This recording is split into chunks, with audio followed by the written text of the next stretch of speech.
Welcome, dearest listener, to What If Sleepstorian, where the boundaries between worlds dissolve and beloved characters step beyond the pages of their original tales. Here, in the hushed hours between day and night, a brilliant detective might find himself pondering mysteries woven from the threads of the ordinary, where a single knock at the door could unravel the quiet of a Sunday morning into a tapestry of intrigue. Each story begins with a simple question: what if? And unfolds into a gentle weave of wonder, curiosity, and dreams. Tonight, we begin with something a little introspective, a touch melancholic, yet threaded with the quiet thrill of discovery. If these stories bring you comfort or spark your imagination, I'd be grateful if you'd like the video and subscribe, but only if you truly enjoy what I do here. Let me know where in the world you're listening from. I love seeing how far these stories travel. So dim the lights, find your most comfortable position, and let these whispered narratives carry you softly towards sleep. The year is 1888, and London awakens slowly under a sky heavy with the weight of late autumn. The air is thick with the scent of coal smoke, curling upward from countless chimneys, mingling with the damp, earthy breath of the Thames. It's a Sunday morning, and the city, for once, seems to pause. No clatter of hansoms rushing through the streets, no cries of newsboys hawking the latest scandal.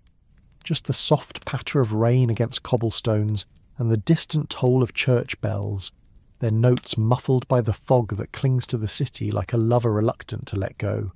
Picture yourself here, in the heart of Baker Street, where the world feels both vast and intimate. The street is narrow, lined with brick houses that lean slightly toward one another, as if sharing secrets. The gas lamps, still burning from the night before, cast a faint golden glow, their light struggling against the mist. Can you imagine the smell of the air back then? The sharp tang of soot, the faint sweetness of wet leaves trodden underfoot, the distant whiff of bread baking in some nearby oven. It's a world alive with sensation, yet heavy with the weight of survival. This isn't the London of grand balls and glittering chandeliers, not the romantic city of poets' dreams. This is the London of grit and grime, where every day is a quiet battle to keep the cold at bay, to fill the belly, to hold fast against the uncertainty of life. Inside 221B Baker Street, the world feels softer, warmer, though no less alive. The fire in the hearth crackles gently, sending shadows dancing across the walls, where books and papers are stacked in precarious towers. The room smells of old leather, pipe tobacco, and the faint chemical tang of Sherlock Holmes's latest experiment, a concoction bubbling softly on a side table, its purpose known only to him.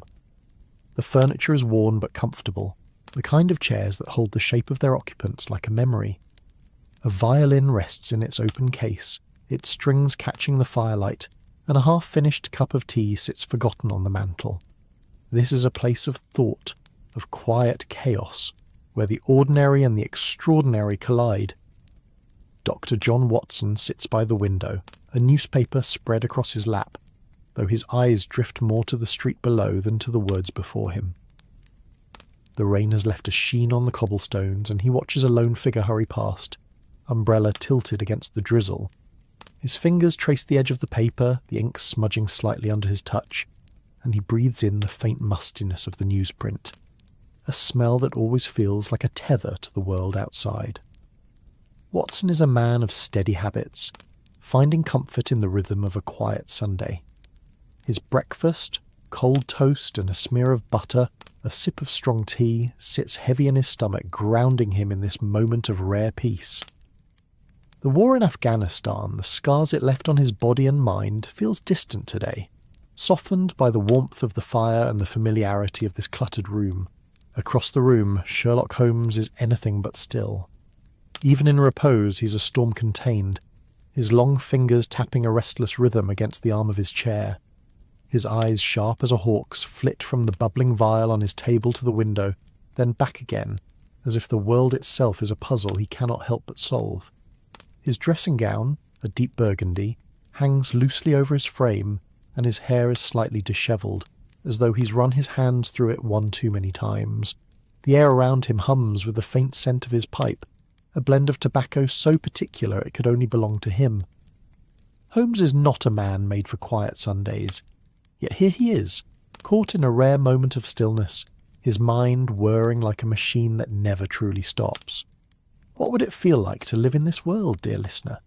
To wake each morning to the clatter of coal carts, to taste the bitter edge of tea brewed too long, to feel the damp chill of a London autumn seep into your bones. This was a city of contrasts, where beauty and hardship walked hand in hand, where the glow of a gas lamp could feel like a promise or a warning. For Watson, this Sunday morning is a gift, a rare pause in the whirlwind of their lives. For Holmes, it is a challenge, a blank canvas that begs for a mystery to fill it. And then a sound, a sharp, deliberate knock at the door. It's not the timid tap of Mrs. Hudson, their landlady, nor the hurried rap of a client in distress. It's measured, almost too precise, as if the visitor has calculated the exact force needed to be heard, but not to intrude. Watson glances up from his paper, his brow furrowing slightly. Holmes's fingers pause mid-tap, his head tilting like a predator catching the scent of prey. The fire pops in the hearth, and the room seems to hold its breath. "Who could that be?" Watson murmurs, more to himself than to Holmes. His voice is warm, tinged with the faintest trace of his northern roots, a grounding contrast to the sharp clarity of Holmes's speech.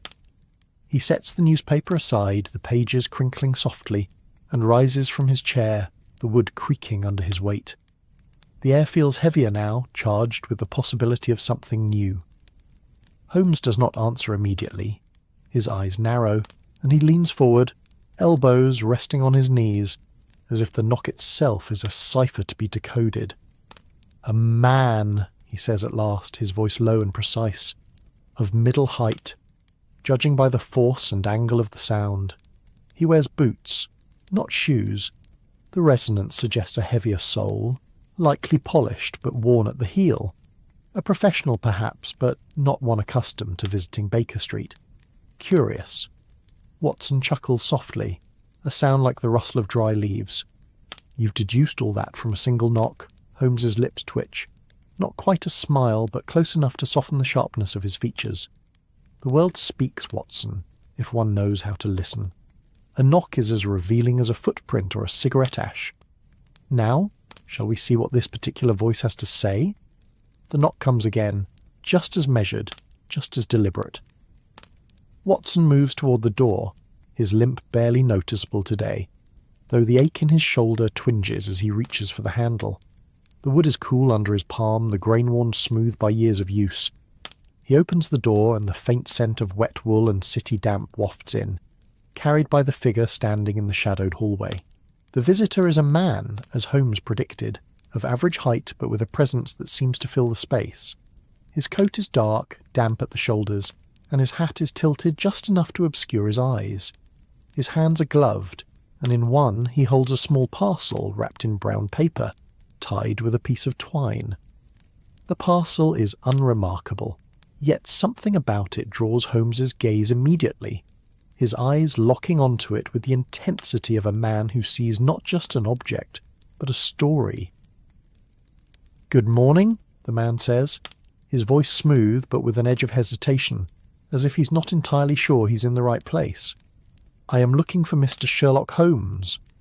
Watson steps aside, gesturing for the man to enter. "You found him. Come in, please. It's a dreary day out there." The man nods, stepping into the room, and the firelight catches his face for the first time. He's younger than Watson expected, perhaps in his early 30s, with a face that might be handsome if it weren't so drawn, so pale. His eyes are sharp, not unlike Holmes's, but there's a weariness in them, a shadow that speaks of sleepless nights or unspoken burdens.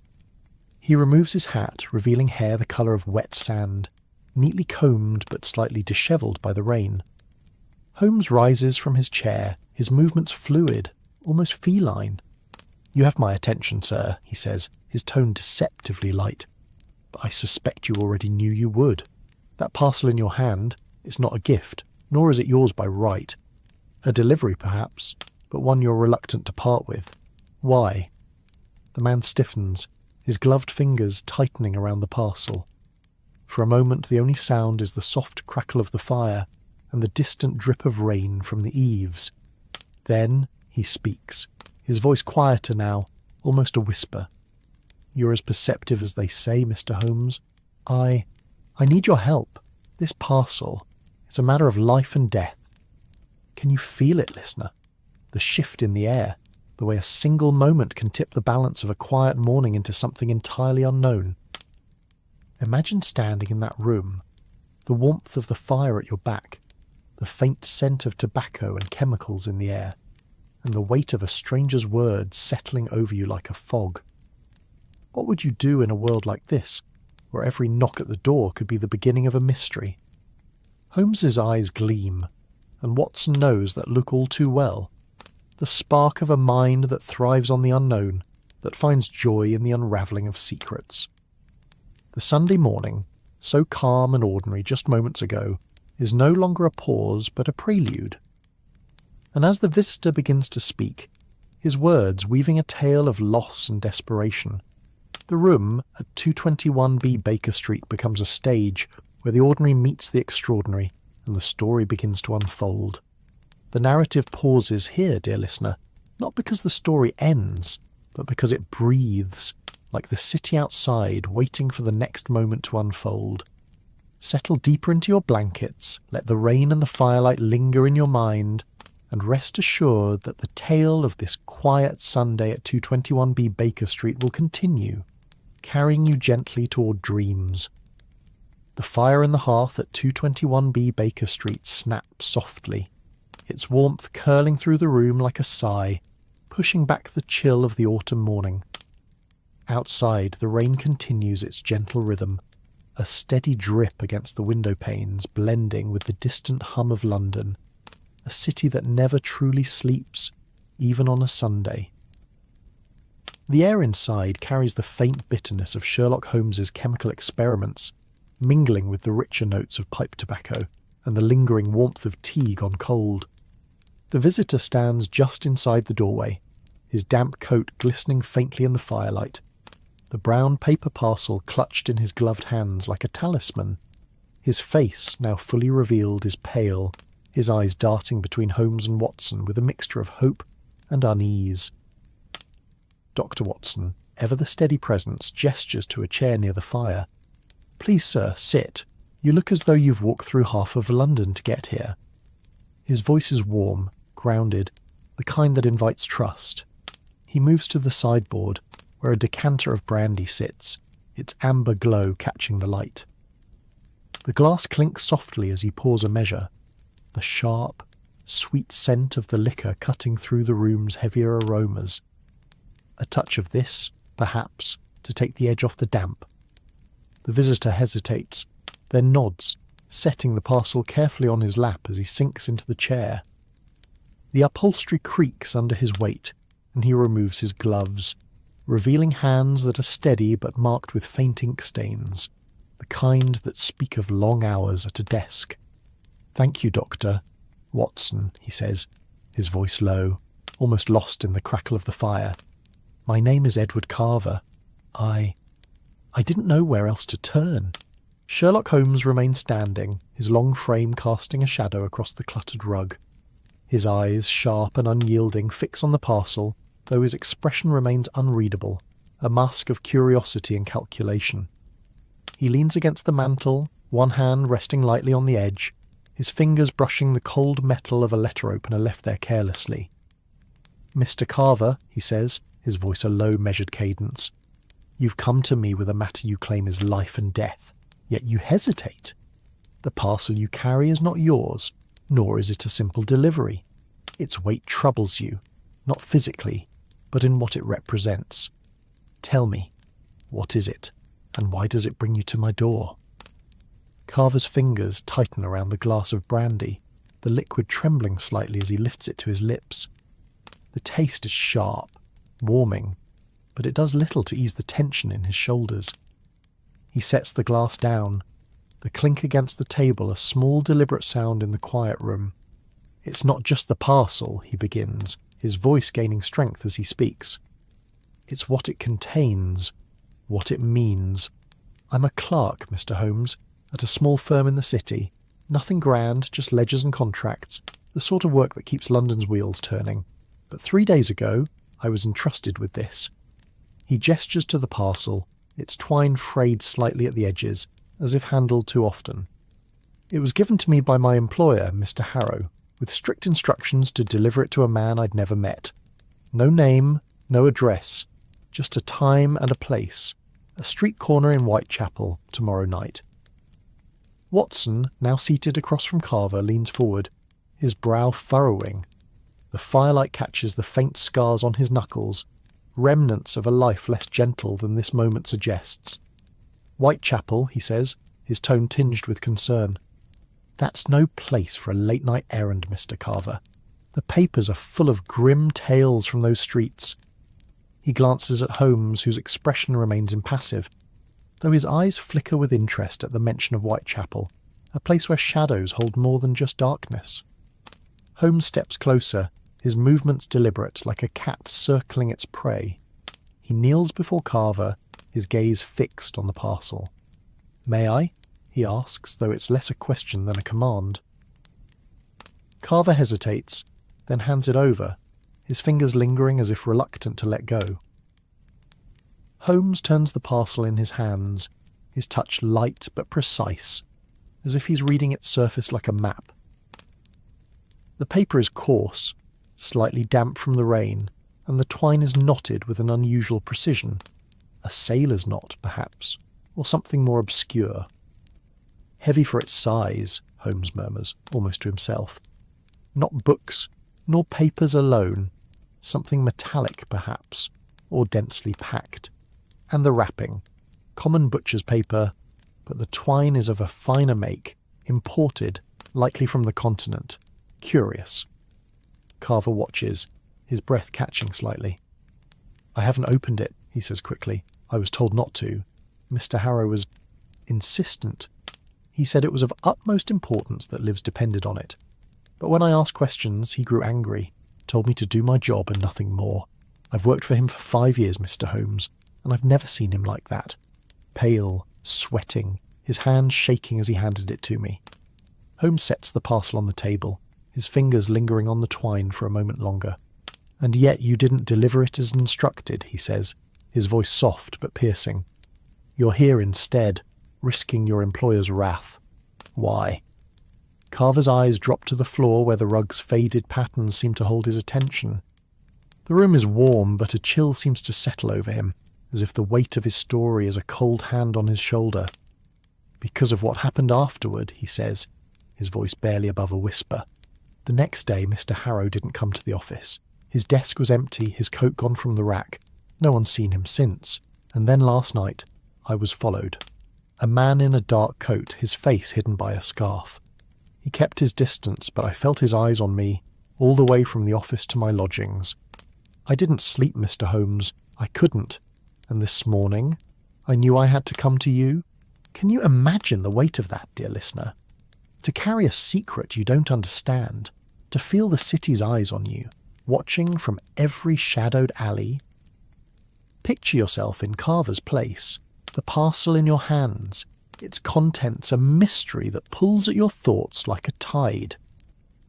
The London of 1888 is not a kind place.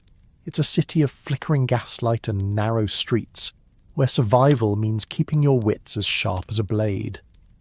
The air smells of coal and damp stone, the sounds of hoofbeats and distant shouts echoing through the fog. What would you do, holding something that could mean life or death, with no one to trust but a detective whose mind is as brilliant as it is relentless? Watson shifts in his chair, the wood creaking softly under him. He glances at Holmes, who has returned to the parcel, his fingers tracing the edges as if they might whisper their secrets. "It sounds like trouble, Holmes," Watson says, his voice steady but laced with the caution of a man who's seen too much of the world's darker corners. "Whitechapel, a missing employer, a shadowed follower. This is no ordinary errand." Holmes's lips curve into the faintest of smiles, the kind that appears when a puzzle begins to take shape. No, Watson, it is not, and that is precisely why it interests me. He straightens, his eyes gleaming with that peculiar light that Watson knows all too well, the spark of a mind fully engaged, a hunter on the scent. Mr. Carver, describe this man who followed you, every detail, no matter how small, the tilt of his hat, the sound of his step, the way he moved. Carver frowns, his fingers twisting together in his lap. The brandy glass sits forgotten now, its contents barely touched. It was dark, he says, and the fog was thick. But he was tall, I think, taller than me. His coat was long, black, and he walked with a limp. Not heavy, but noticeable, like a man who's been injured and learned to hide it. His scarf was red, bright, the only colour I could make out. And his boots, they made a sharp sound like they were new, not worn like most in the city. Holmes nods, his gaze distant, as if he's already piecing together a picture from these fragments. And your employer, Mr. Harrow, what manner of man is he? His habits, his demeanour, his associates. Carver hesitates, his eyes flicking to the parcel, then back to Holmes. He's private, a man of routine, always at the office by 8, always the last to leave. He deals in contracts, mostly for shipping firms, but he keeps his own counsel. I've never seen him with friends, only clients, and even then he's curt. Respectable, though, always dressed well, always precise. But these last few weeks he's been different. Distracted, nervous. He'd lock his office door when he thought no one was watching, and once I heard him muttering to himself. Something about debts and just no way out. Watson leans back, his fingers brushing the armrest. The fabric worn smooth by years of use. The room feels smaller now, as if the weight of Carver's story has drawn the walls closer. He can almost taste the tension in the air, sharp and metallic, like the tang of blood. Sounds like a man in over his head, he says quietly. Debts can drive a man to desperate measures.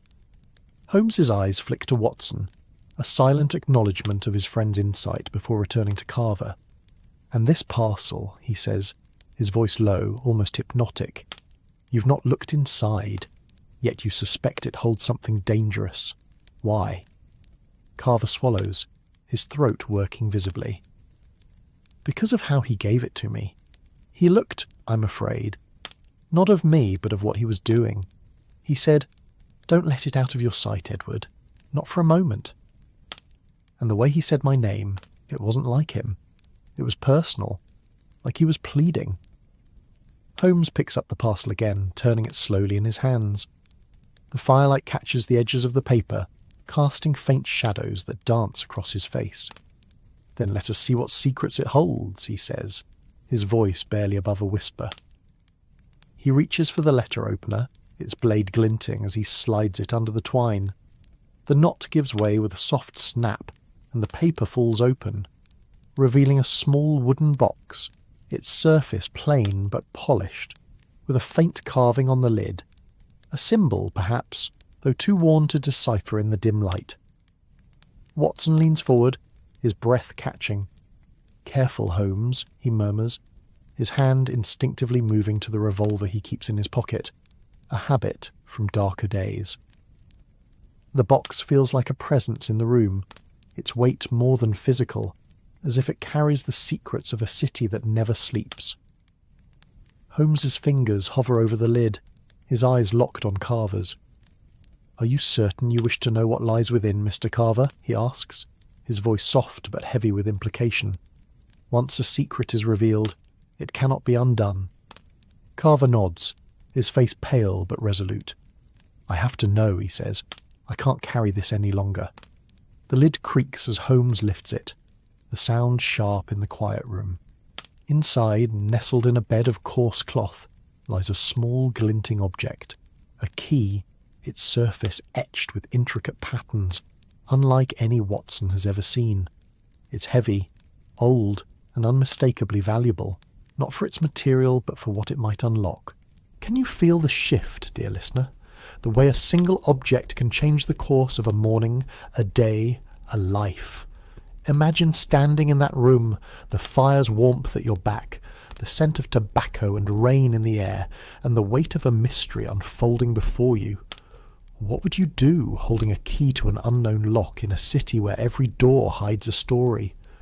The narrative pauses here, not because the story ends, but because it gathers itself, like a breath before a plunge. Settle deeper into your dreams, let the firelight and the rain carry you, and rest assured that the tale of this quiet Sunday at 221B Baker Street will weave onward, guiding you gently towards sleep. The fire at 221B Baker Street burns low now, its embers casting a soft amber glow across the room, where shadows pool in the corners like ink.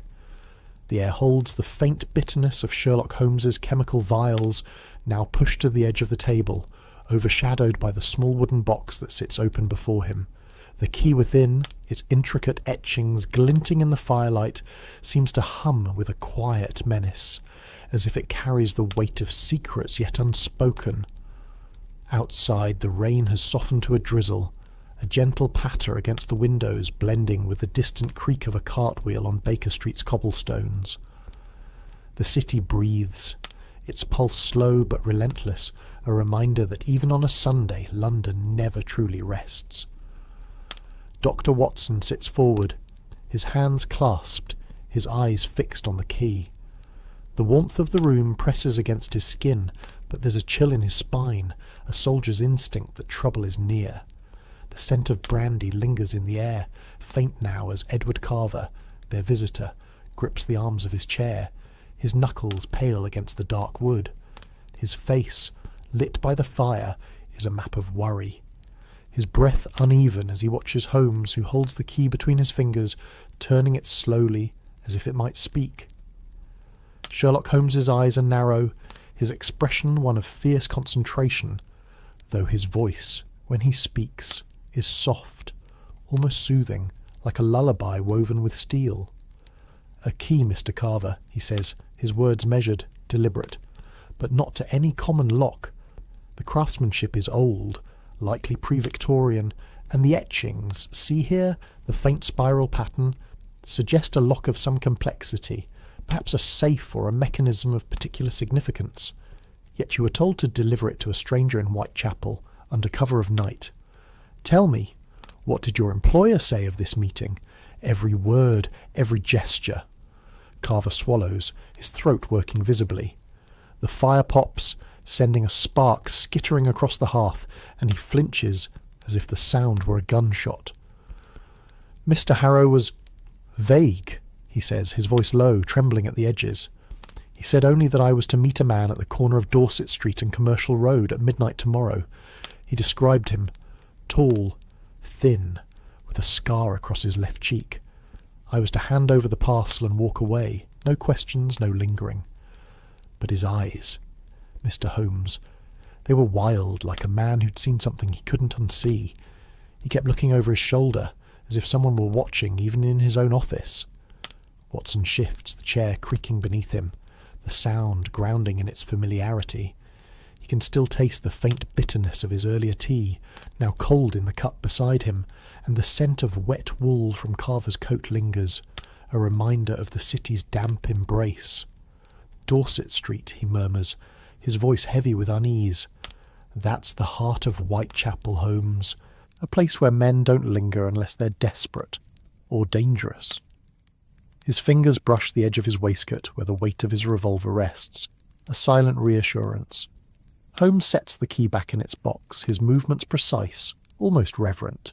He leans back, steepling his fingers, his eyes half closed as if he's listening to a melody only he can hear. "Desperate men make poor choices, Watson," he says, his voice a low hum, "and dangerous men make careful ones. Mr. Harrow's behaviour suggests the former, but this key speaks of calculation, of intent. A man does not entrust such an object to a clerk without reason, nor does he vanish without trace unless the stakes are high." He pauses, his gaze flicking to Carver. "You said you were followed. Have you seen this man with the scar before?" Carver shakes his head, his fingers twisting together, the skin red from the pressure. "No, never. But last night, when I felt that man behind me, I thought of Mr. Harrow's description. The height, the way he moved. It could have been him. I didn't dare look too closely. I just kept walking faster and faster until I reached my lodgings and bolted the door.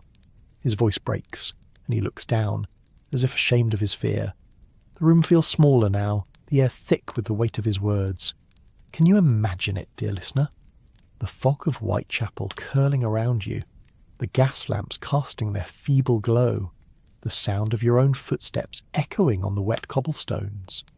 Picture the prickle at the back of your neck, the certainty that someone watches from the shadows, their intent unknown. In 1888, London was a city of secrets, where every alley held a story, every stranger a threat. The air would have smelled of coal and decay, the taste of fear sharp on your tongue, the touch of damp air clinging to your skin. What would you have done? Carrying a key that could unlock a mystery or a nightmare? Holmes rises, his movements fluid, and crosses to the window. He pulls back the curtain, letting the pale light of the morning spill in, though it does little to dispel the gloom. The street below is quiet, save for a boy sweeping the pavement, his broom scraping rhythmically against the stones. Holmes's eyes scan the scene, searching for something or someone out of place. "You've done well to come here, Mr. Carver," he says without turning, "but you've also brought danger to my door. That man who followed you, he may be watching even now. Watson, would you be so kind as to check the street?" Watson nods, rising with a soldier's readiness, though his limp is more pronounced now, the damp weather tugging at old wounds. He steps to the window, his breath fogging the glass as he peers out. The street is empty, save for the boy and a stray dog nosing through a pile of refuse. The air smells of wet stone and the faint acrid tang of the city's ever-present smoke. Nothing out of the ordinary, he says, but his hand remains near his pocket, the revolver a quiet comfort. Holmes turns back to Carver, his expression unreadable, but his eyes are light with that peculiar intensity that Watson knows so well. "Tell me about your employer's office," he says. "The layout, the habits, the visitors, anything unusual in the days before he gave you the parcel." Carver frowns, his fingers brushing the edge of the box as if grounding himself in its presence. It's a small office, just off Threadneedle Street. 3 rooms, Mr. Harrow's private office, the clerk's room where I work, and a storage room for files. It's unremarkable. Ledgers, contracts, the usual business of shipping and trade. But in the last week or so, there were visitors, men I didn't recognise. One came late, after hours, always wearing a heavy coat, his hat pulled low. He'd go straight to Mr. Harrow's office, and they'd talk behind closed doors. I couldn't hear much, but once I caught a word, debt, again, and something about a ship, the Erindor. I thought it was just business, but Mr. Harrow was different after those visits, jumpy, distracted, like a man waiting for bad news. Holmes's eyes narrow, and Watson knows that look, the moment when a single detail sparks a cascade of connections in that brilliant mind. "The Erindor," Holmes murmurs, almost to himself, "a merchant ship docked at the East India Docks, if memory serves. Interesting." He moves to his desk, cluttered with papers and a half-disassembled microscope, and begins rifling through a stack of notes, his fingers moving with the precision of a pianist. "Watson, do you recall the case of the smuggler's cipher last spring? There was mention of a ship, was there not, involved in certain unorthodox transactions?" Watson nods, his memory stirring. "Yes, the Erindor was named in passing, though we never pursued it. Something about irregular manifests, wasn't it?" He glances at Carver, whose confusion is plain, and offers a reassuring smile. "Don't mind us, Mr. Carver. Holmes has a way of seeing patterns where others see only chaos." Holmes pulls a sheet of paper from the pile, his eyes scanning it quickly. "Indeed, and Chaos, Watson, is merely a puzzle waiting to be solved. Mr. Carver, this key, this ship, your employer's disappearance, they are threads in a larger tapestry. I will need to see your office, and soon. But first, we must ensure your safety. You'll stay here tonight, under our protection. Watson, would you ask Mrs. Hudson to prepare the spare room?" Watson nods, rising once more, the familiar ache in his shoulder a quiet reminder of battles past. As he moves to the door, he pauses, glancing back at the key, still resting in its box. It's a small thing, yet it feels like the centre of the room, drawing all eyes to its silent promise. "Holmes," he says quietly, "if this key is what I think it is, we're stepping into something far bigger than a missing clerk." Holmes's lips twitch. Not quite a smile, but close enough to betray his excitement. "Precisely, Watson, and that is what makes it worth pursuing." He turns to Carver, his voice softening, though it carries an edge of command. "Rest now, Mr. Carver. You've carried this burden long enough. Leave it to me." Carver nods, his shoulders sagging as if a weight has been lifted, though his eyes still hold a flicker of fear. The fire crackles, the rain whispers, and the room settles into a fragile calm, the kind that precedes a storm. Watson steps into the hall, his boots echoing on the wooden floor, and calls for Mrs. Hudson, her familiar tread soon answering from below. Can you feel it, dear listener? The way a single key can shift the air, turning a quiet Sunday into a prelude to something vast and shadowed. Imagine standing in that room, the scent of tobacco and brandy mingling with the damp breath of the city outside, the touch of worn leather under your fingers, the sound of rain, a soft lullaby. What would you do caught in the orbit of a man like Sherlock Holmes, where every detail is a clue, every moment a step toward the unknown? The story breathes here, pausing like a dreamer on the edge of sleep, its threads woven but not yet complete. Settle deeper into your blankets, let the firelight and the rain carry you, and trust that the tale of this Sunday at 221B Baker Street will unfold further, guiding you gently toward dreams. The air in 221B Baker Street grows heavier now, as if the weight of Edward Carver's story has thickened the room's atmosphere, pressing against the walls. The fire has dwindled to a soft glow, its embers pulsing like a heartbeat, casting fleeting shadows across the cluttered shelves and the small wooden box on the table. That key, with its intricate etchings, lies silent but potent, a riddle wrapped in metal, glinting faintly in the dim light. Outside, the rain has ceased, leaving behind a damp stillness, broken only by the occasional clatter of a passing carriage or the faint cry of a street vendor, his voice muffled by the fog that clings to London streets. The city holds its breath, and within these walls the quiet Sunday morning has unravelled into something far more intricate. Dr. Watson returns from the hall, the faint creak of the floorboards announcing his presence before he speaks. His face is set, his eyes carrying the weight of a man who knows the calm is temporary. The scent of Mrs. Hudson's baking, warm bread perhaps with a hint of yeast, drifts up from the kitchen below, a comforting contrast to the tension in the room. Watson's hand brushes the doorframe, the wood smooth under his touch, worn by years of comings and goings. "Mrs. Hudson's preparing the spare room," he says, his voice steady but low, as if unwilling to disturb the fragile quiet. "She's none too pleased about unexpected guests, Holmes, but she'll manage." Sherlock Holmes stands by the window, his silhouette sharp against the pale light filtering through the fog. His fingers rest lightly on the curtain, the fabric coarse under his touch, and his eyes scan the street below, searching for any sign of the shadowed figure Carver described. The air carries the faint tang of coal smoke from the city beyond, mingling with the lingering scent of his pipe now cold in its stand. "Good," he murmurs, his voice a quiet blade cutting through the stillness. "Mr. Carver, you'll be safe here tonight, but safety is a fleeting thing in a city like this. We must act swiftly." Edward Carver sits hunched in his chair, his hands clasped tightly, the knuckles white as bone. The brandy glass beside him is untouched now, its amber contents reflecting the fire's faint glow. His coat, still damp, hangs over the back of the chair, the wool giving off a faint musty smell that blends with the room's other scents. Old books, chemical residue, the sharp bite of ink. "What do we do now, Mr. Holmes?" he asks, his voice trembling, though there's a thread of resolve in it, as if the act of speaking has steadied him. "This key, this meeting in Whitechapel, I don't understand what I've stumbled into." Holmes turns from the window, his eyes gleaming with that restless energy Watson knows so well, the kind that surfaces when a mystery begins to take shape. He crosses to the table, his movements fluid, almost silent, and picks up the key once more. Its weight is surprising for its size, and he holds it to the light, studying the etchings with the intensity of a scholar deciphering an ancient text. "Nor do I, Mr. Carver," he says, his tone soft but laced with a quiet thrill. "Not yet. But understanding is merely a matter of observation and deduction. This key is no ordinary trinket. It's a piece of a larger machine, a cog in a mechanism we have yet to uncover.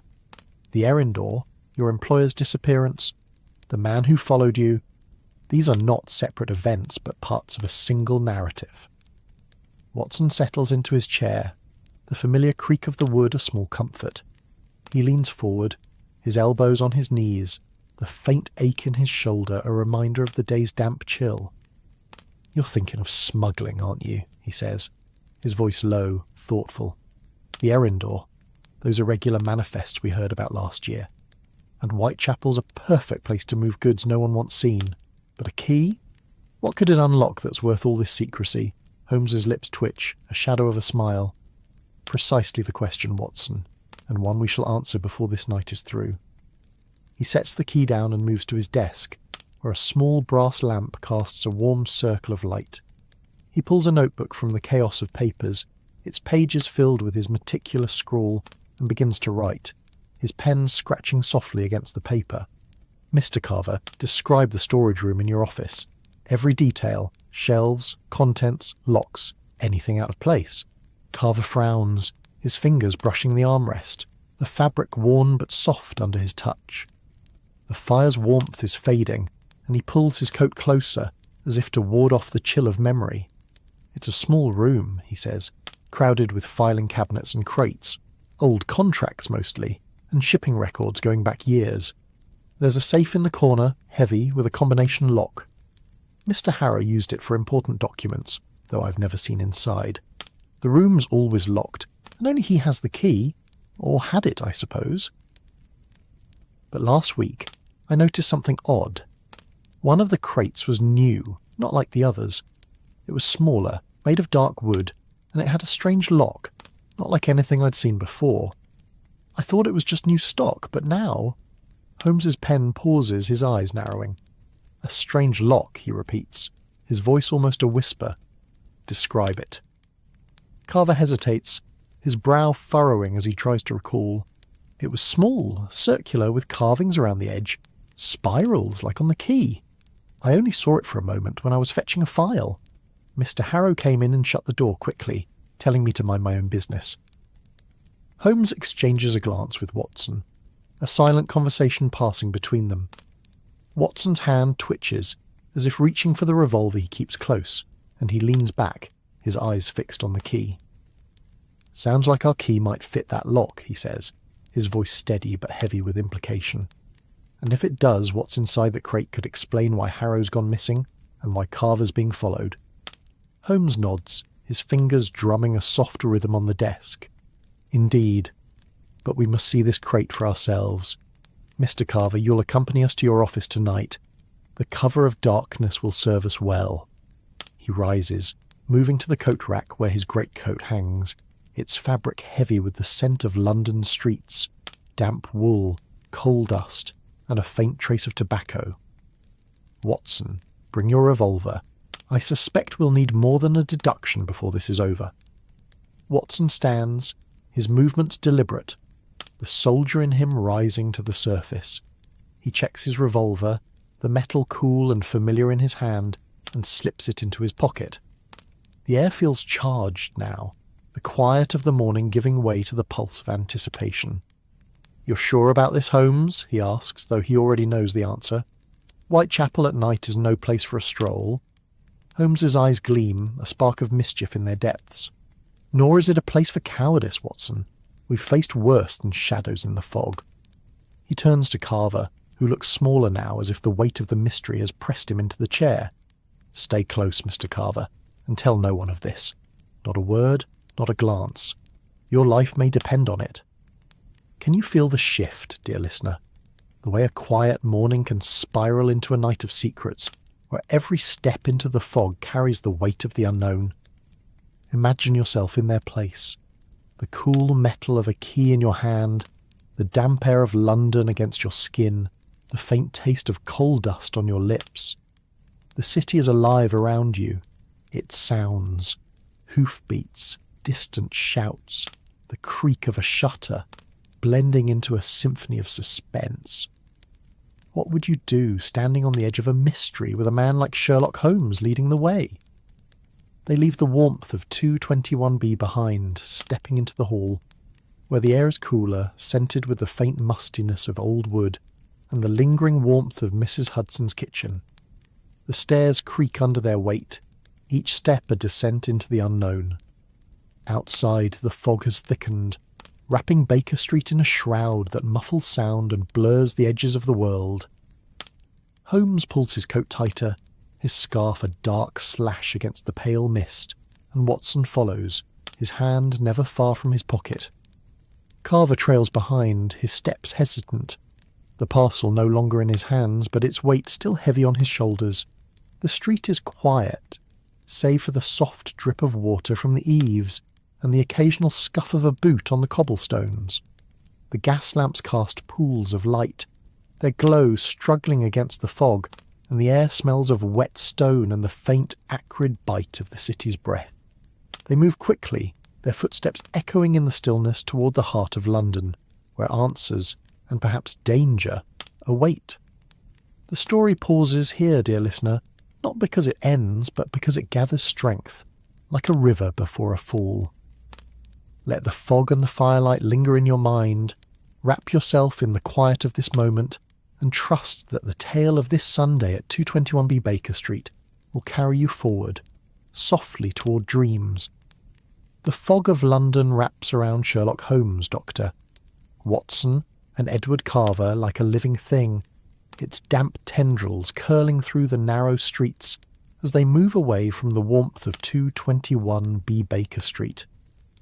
The air is thick with the scent of wet cobblestones, coal smoke, and the faint sour tang of the Thames, carried on the evening breeze. The gas lamps along Baker Street cast feeble halos, their light swallowed by the mist and the sounds of the city, a distant shout, the creak of a cartwheel, the soft splash of a puddle underfoot, seem muffled as if the world itself is holding its breath. It's no longer the quiet Sunday morning it once was. The day has tipped into dusk, and with it, the promise of answers grows sharper, heavier, like the weight of the key now tucked into Holmes's pocket. Holmes leads the way, his greatcoat a dark silhouette against the fog, his steps swift but silent, as if he's part of the city's shadows. His scarf, loosely knotted, brushes against his chin, the wool damp from the air, and his eyes scan the street with a predator's focus, noting every detail, the slant of a shutter, the flicker of a curtain, the scuff of mud on the pavement. Watson follows close behind, his hand resting near the revolver in his pocket, the metal cool and reassuring under his fingers. The ache in his shoulder, a relic of Afghanistan, pulses with the damp, but his stride is steady, his senses alert. Carver trails at the rear, his coat pulled tight, his breath uneven, each step a struggle against the fear that clings to him like the fog. The streets grow narrower as they move toward the city, the brick houses giving way to taller, grimmer buildings, their windows dark or shuttered. The air smells sharper here, of tar and refuse, with the faint sweetness of rotting fruit from a nearby market stall, long since abandoned for the day. The cobblestones are slick underfoot, and Watson feels the damp seep through the soles of his boots, a cold reminder of the city's unyielding nature. This is not the London of grand carriages and polished society, but the London of toil, where every day is a negotiation with survival, where the fog hides both dreams and dangers. Can you imagine it, dear listener? Walking these streets, the fog pressing against your skin, the air heavy with the city's breath. Picture the chill of the evening sinking into your bones, the faint taste of soot on your tongue, the sound of your own heartbeat mingling with the distant clatter of hooves. What would you feel caught in the orbit of a man like Sherlock Holmes, where every shadow holds a clue, every sound a story? This was London in 1888, a city of contrasts, where beauty and hardship danced a delicate waltz, where a single key could unlock a world of secrets. Holmes pauses at a corner, his hand raised to signal silence. The street is quiet, save for the soft drip of water from a nearby awning, but his eyes narrow, as if he senses something Watson and Carver cannot. "We're being watched," he murmurs, his voice so low it's almost lost in the fog. "Not followed, not yet, but watched. Stay close." Watson's grip tightens on his revolver, his eyes scanning the street. The fog blurs the edges of the world, making every shape uncertain. A lamppost could be a man, a shadow, a threat. "Where?" he whispers, his breath clouding in the cold air. Holmes tilts his head, his gaze fixed on a darkened alley across the street. "There," he says, his voice calm but certain. A man standing just beyond the light. He's still too long to be a passer-by. "Carver, do you recognize the silhouette?" Carver peers into the fog, his face pale, his hands trembling as he clutches his coat. I can't be sure," he stammers. "It's too dark. But the height, the way he stands, it could be the man from last night, the one with the red scarf." Holmes nods, his expression unreadable. Then we proceed with caution. The office is not far. Threadneedle Street is just ahead. Keep your wits about you, both of you. He moves forward, his steps deliberate, as if daring the watcher to reveal himself. Watson follows, his heart steady but his senses sharp, the soldier in him awake to the possibility of danger. Carver hesitates, then hurries to keep pace, his boots slipping slightly on the wet stones. The office, when they reach it, is a narrow building squeezed between two larger ones, its brick facade stained with soot and time. The sign above the door reads, "Harrow and Sons, Shipping Agents," though the paint is peeling, the letters faded. The air here smells of ink and dust, with a faint metallic tang that Watson can't quite place. Perhaps the nearby ironworks, or something less innocent. Holmes tests the door, finding it locked, and produces a small set of tools from his pocket, their metal glinting faintly in the gaslight. "A simple lock," he murmurs, almost to himself as he works. "Child's play." The lock clicks open, and the door swings inward with a soft creak, revealing a dark hallway. The air inside is stale, heavy with the scent of old paper and wax and the faint acrid bite of something chemical. Perhaps spilled ink or a cleaning agent. Watson steps inside, his hand still near his revolver, his eyes adjusting to the dimness. The floorboards groan under their weight, and Carver flinches, his breath catching. "It's never this quiet," he whispers. "Even at night there's always some sound, clerks working late, the street outside. But now, it's like the place is holding its breath." Holmes moves ahead, his steps silent, his eyes scanning the shadows. "Fear makes the world quieter, Mr. Carver," he says, his voice low, almost soothing. "But it also makes it louder, if you know how to listen." He pauses at a door marked "Clerk's Room," pushing it open to reveal a cramped space filled with desks, each buried under stacks of ledgers and papers. The air smells of dust and ink, with a faint trace of tobacco, someone's secret vice, perhaps. A single gas lamp hangs from the ceiling, unlit, its brass fittings tarnished. "Show me the storage room," Holmes says, turning to Carver, who nods and leads them to a door at the far end of the room. The key in his hand, not the mysterious one, but a plain iron one, trembles slightly as he unlocks the door. It opens with a groan, revealing a small, crowded space lined with filing cabinets and crates. The air is colder here, damp, with a faint mustiness that speaks of long-neglected records. The wooden crate Carver describes sits in the corner, its dark surface standing out against the faded boxes around it. Its lock, small and circular, gleams faintly, the spiral etchings catching what little light filters through a high, narrow window. Holmes kneels before the crate, his fingers brushing the lock, his touch almost reverent. "Identical to the key's pattern," he murmurs, producing the key from his pocket. Its metal feels heavy, cold, and he holds it to the lock, testing the fit. It slides in with a soft click, and the mechanism turns, smooth and precise, as if it were made for this moment. Watson leans closer, his breath held, the faint scent of his own sweat mingling with the room's mustiness. Carver stands back, his eyes wide, his hands clenched into fists. The crate opens to reveal a tightly packed bundle of papers, bound with twine, and a small leather pouch, its surface worn but sturdy. Holmes lifts the pouch, his fingers deft, and loosens the drawstring to reveal a collection of small, glinting objects. Coins, perhaps, or medallions, each engraved with the same spiral pattern as the key.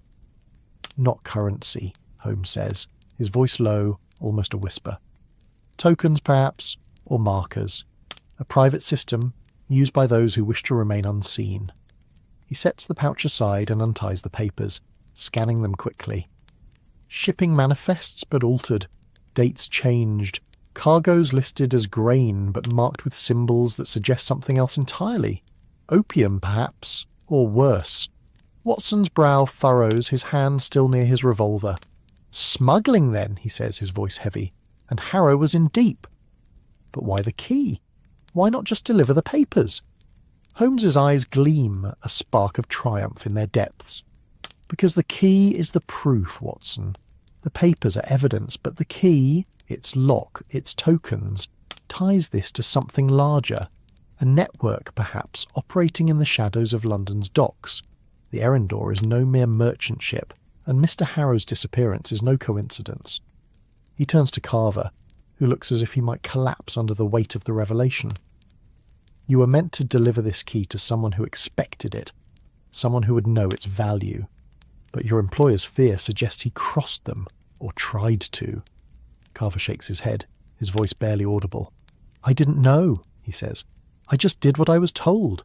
I'm no one, Mr. Holmes, a clerk, nothing more. Holmes's expression softens, though his eyes remain sharp. No one is no one, Mr. Carver. You've carried a piece of this puzzle, and that makes you vital. He closes the crate, locking it once more, and slips the key into his pocket. We take the papers and the pouch. The crate stays. It's too heavy to move discreetly. We'll return to Baker Street, and a sound cuts him off. A sharp, deliberate scuff of boots outside the office door. Watson's hand flies to his revolver, his body tensing, the soldier in him awake. Holmes raises a hand, signalling silence, and moves to the door, his steps silent as a cat's. He peers through the crack, his eyes narrowing. Our watcher has grown bold, he whispers. Tall, limping, red scarf. He's alone for now. Watson's heart pounds, the air suddenly sharp with the taste of adrenaline. What's the plan, Holmes? He asks, his voice low, steady despite the tension. Holmes's lips curve into a faint smile, the kind that appears when the game is truly afoot. We confront him, he says. But not here. The street offers better ground. Carver, stay behind us. Watson, be ready. They move as one, slipping out of the storage room and through the clerk's room, the air growing colder as they approach the outer door. The fog outside is thicker now, a wall of grey that swallows the street. The gas lamps mere pinpricks of light. Holmes steps into the night, his coat blending with the shadows, and Watson follows, his revolver drawn but held low.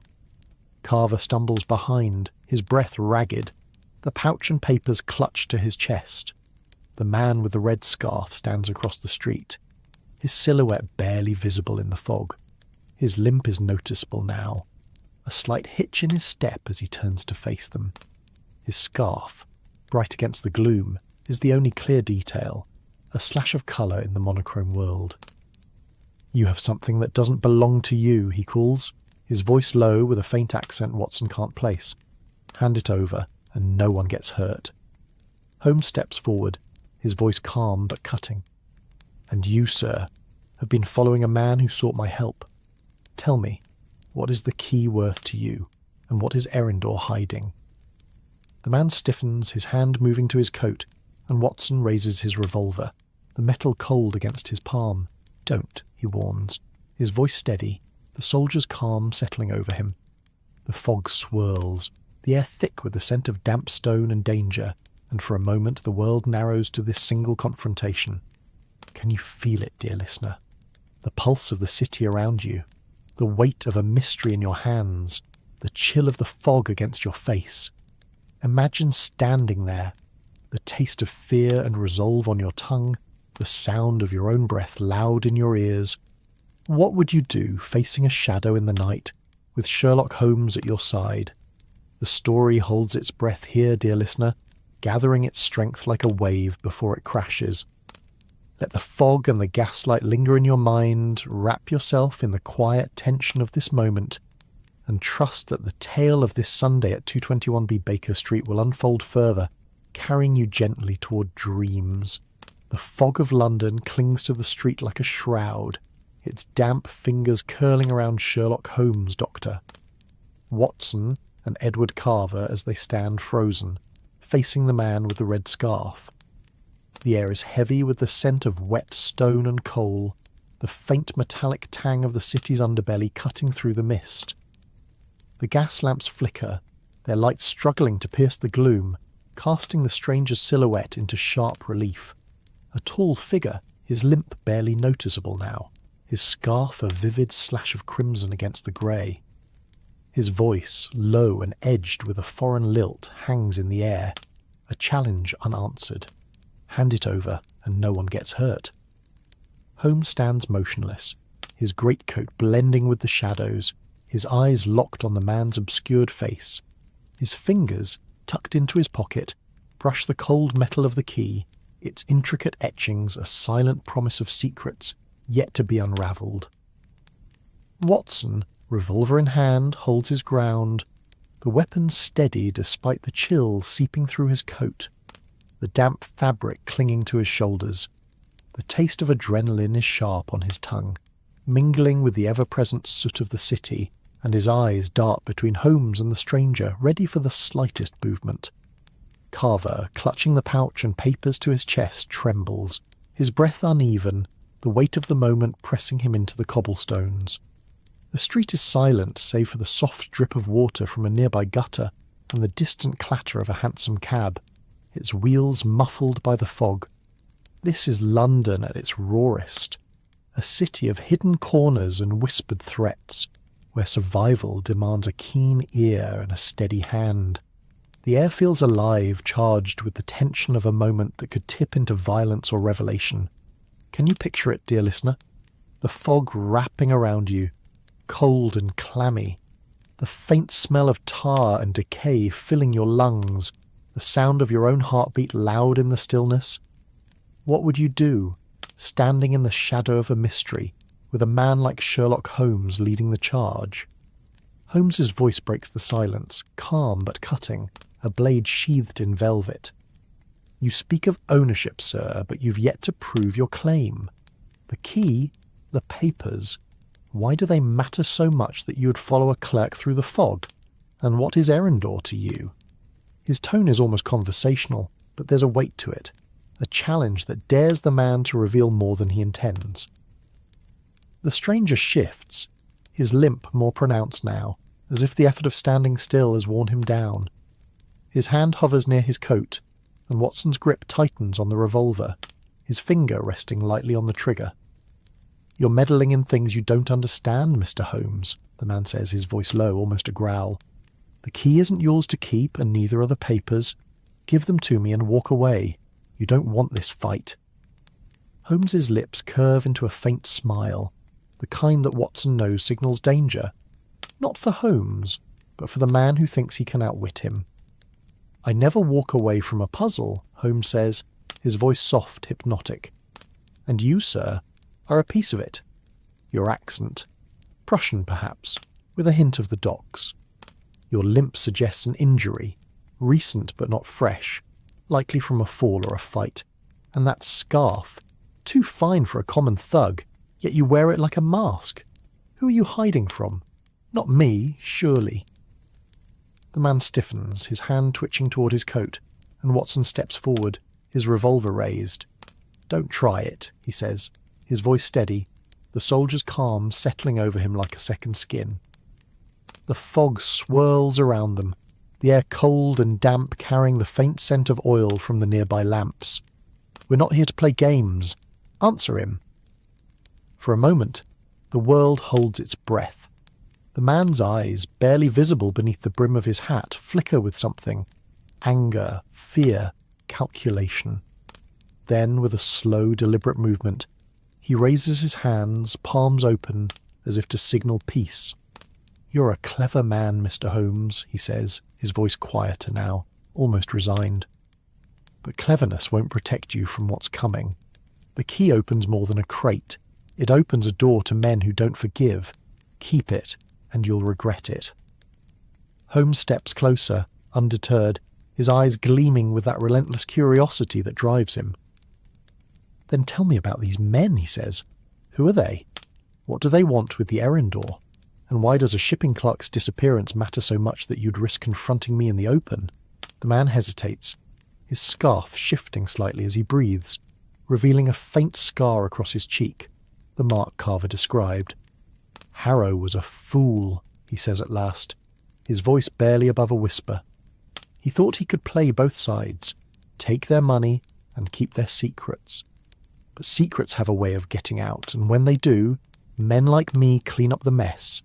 The key, the papers, they're proof. Proof of a deal gone wrong, of cargo that never should have reached London's shores. Watson's brow furrows, his mind racing to piece together the fragments. "Cargo," he says, his voice low. "You mean opium, don't you? Or something worse. The Erindor's manifest were altered. Holmes saw it in the papers. What was Harrow smuggling, and for whom?" The man's eyes narrow, but he doesn't answer. Instead, he takes a step back, his limp more pronounced now, as if he's preparing to flee. Holmes moves faster, closing the distance in a single stride, his hand shooting out to grab the man's wrist.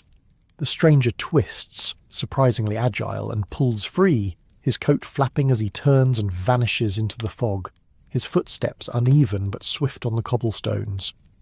"After him!" Holmes snaps, already moving, his greatcoat billowing like a cloak.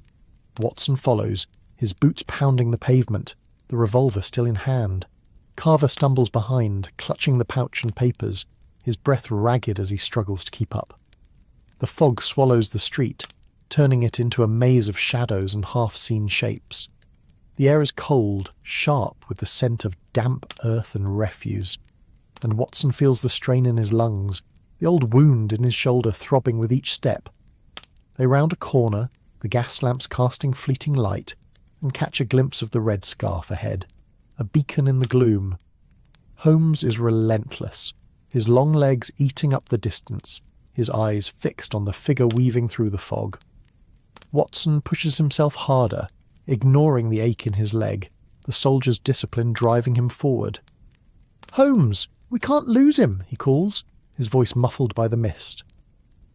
Holmes doesn't respond, his focus absolute, but he slows as they reach a narrow alley, the walls looming close, slick with damp. The man's footsteps have stopped, the silence sudden and oppressive. Holmes raises a hand, signalling caution, and Watson draws closer, his revolver ready, the metal cold against his palm. Carver, panting, presses himself against the wall, the papers crinkling in his grip. "He's here," Holmes whispers, his voice barely audible. "Listen." The alley is quiet, but there's a faint sound, a soft scrape like a boot on stone or the rustle of fabric. Holmes moves forward, his steps silent, his eyes scanning the shadows. Watson follows, his heart pounding, the fog thick in his throat, tasting of coal and fear. They find the man at the end of the alley, backed against a wall, his scarf loosened now, revealing the scar across his cheek in full. His eyes are wild, but there's a resignation in them, as if he knows he's been caught. "You're persistent, Mr. Holmes," he says, his voice hoarse. "But you're too late. The Erindor sails tomorrow, and the key won't change that. You can't stop what's coming." Holmes steps closer, his presence commanding, his voice low and steady. "Then tell me what's coming," he says. "Who are you working for? What does the key unlock beyond the crate? Speak, and I may let you walk away." The man laughs, a sharp, bitter sound that echoes off the walls. "You think it's that simple? You think you can unravel this with your clever words and your friend's gun? The men I work for, they don't negotiate, they don't forgive. The key, the papers, they're a warning. Harrow learned that the hard way." Watson steps forward, his revolver trained on the man's chest. "Where is Harrow?" he demands, his voice hard now, the soldier's edge cutting through. "If he's alive, tell us. If he's dead, tell us who did it." The man's eyes flicker to Watson, then back to Holmes, and for a moment it seems he might speak. But then from the mouth of the alley a new sound, a low whistle, sharp and deliberate, cutting through the fog. The man's face changes, fear replacing defiance, and he bolts, shoving past Holmes with surprising strength. Holmes lunges, but the man is quick, his limp forgotten as he disappears into the mist. Holmes curses under his breath, a rare lapse, and turns to Watson. "We've lost him," he says, his voice tight with frustration. "But not the trail. That whistle. Someone was signalling him. We're closer than they'd like." Watson lowers his revolver, his arm aching from the tension. "What now, Holmes?" he asks, his breath clouding in the cold air. "We have the key, the papers, the tokens, but we're no closer to Harrow or the truth." Holmes's eyes gleam, undeterred. "On the contrary, Watson. We have everything we need to find the errand door. The docks are our next move, but first we return to Baker Street. Carver needs rest, and I need to think." They retrace their steps, the fog thicker now, the city a labyrinth of shadows and secrets. Carver is silent, his face pale, the weight of the pouch and papers heavy in his hands. The air smells of damp wool and smoke, the cobblestones slick underfoot, and Watson feels the weight of the night settling over him, a mix of exhaustion and resolve. Back at 221B, the fire is nearly out, the room cold and quiet. Mrs. Hudson greets them with a tray of tea, the steam carrying the faint sweetness of chamomile, a small comfort against the night's chill. Holmes sits at his desk, the papers spread before him, his fingers tracing the altered manifests, his mind already piecing together the puzzle. Watson watches, his revolver now back in his pocket, the ache in his shoulder a quiet reminder of the night's exertions. Can you feel the pulse of this moment, dear listener? The warmth of the tea, the chill of the fog still clinging to your coat, the weight of a mystery that grows heavier with each step. Imagine sitting in that room, the fire's embers fading, the city's heartbeat echoing outside, and the promise of answers just out of reach. What would you do, caught in the web of Sherlock Holmes's mind, where every detail is a thread, every question a key? The tale pauses here, gathering its breath, ready to plunge deeper into the shadows of London's docks. Let the warmth of the room and the quiet of the night wrap around you, and trust that the story of this Sunday at 221B Baker Street will carry you forward, gently toward dreams. The embers in the hearth at 221B Baker Street glow faintly, their warmth barely holding back the chill that has crept into the room as night deepens over London. The air carries the soft sweetness of Mrs. Hudson's chamomile tea, now cooling in chipped porcelain cups, mingling with the lingering scents of pipe tobacco and the faint chemical tang of Sherlock Holmes's abandoned experiments. The papers from the mysterious crate lie spread across Holmes's desk, their edges curling slightly, the ink smudged by time and careless hands. The leather pouch, its tokens glinting like secrets in the lamplight, rests beside them, a silent challenge. Outside, the fog has settled into a heavy blanket, muffling the city's pulse. The distant clatter of hooves, the low murmur of a night watchman's call, the soft drip of water from the eaves. Dr. Watson sits in his armchair, his coat draped over the back, still damp from their venture into the fog. His fingers brush the worn fabric of the armrest, grounding him in the familiar, though his eyes are fixed on Holmes, who paces slowly before the desk, his movements deliberate, like a metronome keeping time with his thoughts. The key, that small, intricate piece of metal, rests in Holmes's hand, its etchings catching the light as he turns it over, studying it with an intensity that seems to draw the room's air into itself. Edward Carver, exhausted and pale, sits hunched on a stool near the fire, the pouch and papers now entrusted to Holmes's care. His hands tremble slightly, not from cold, but from the weight of a night that has spiralled far beyond his quiet clerk's life. The silence in the room is heavy, broken only by the soft creak of the floorboards under Holmes's boots and the occasional pop of the dying fire.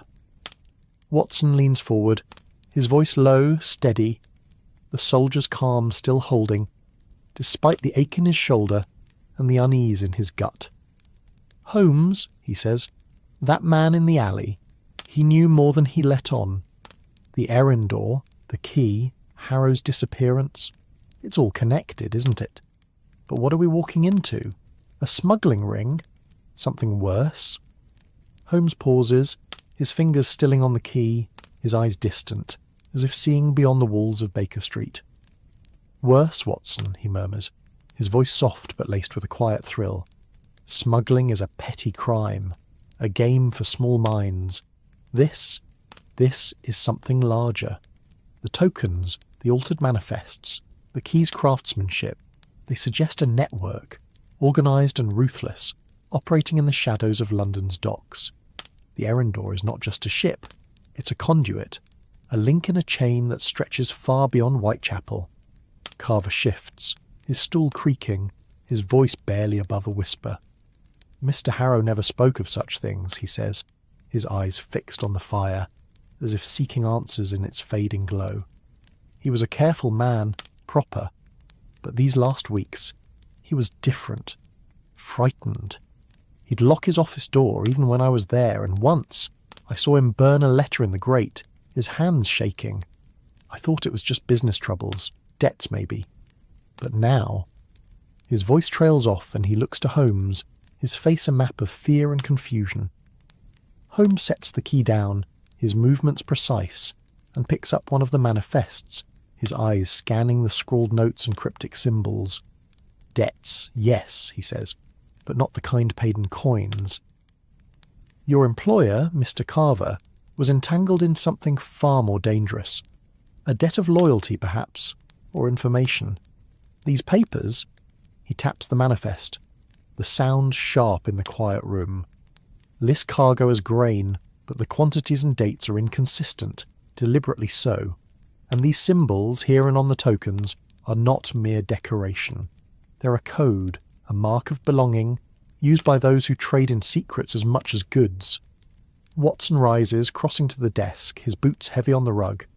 He leans over the papers, the faint smell of old ink and dust rising from them, and studies the symbols, a series of spirals and lines, deceptively simple yet unfamiliar.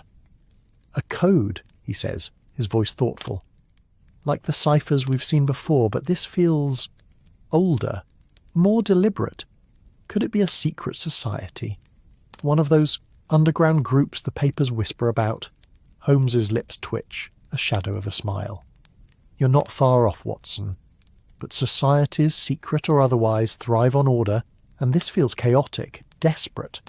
The man in the alley, his warning about men who don't forgive, he spoke of power, not ideology.